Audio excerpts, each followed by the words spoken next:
গুচ্ছ চাবি। সোহেল চৌধুরী।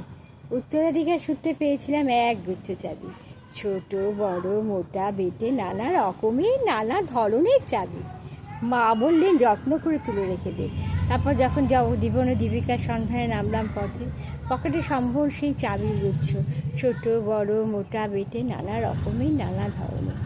কিন্তু যেখানেই যাই সেখানেই দেখি প্রকাণ্ড একটা দরজা, ঝুঁকছে প্রকাণ্ড একটা তালা।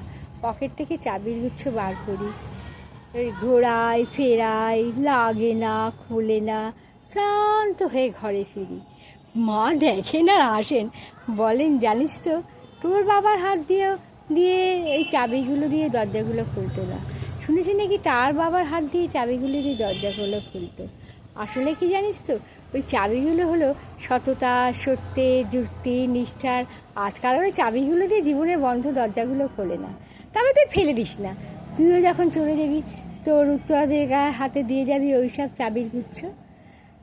তাদের হাত দিয়ে হয়তো বা কোনো দিন ওই চাবিগুলো দিয়ে জীবনের বন্ধ দরজাগুলো, যা কিনা সততার, সত্যের, যুক্তি, নিষ্ঠা দিয়ে তৈরি, হয়তো বা কোনো একদিন খুলে যাবে, খুলে যাবে, খুলে যাবেই।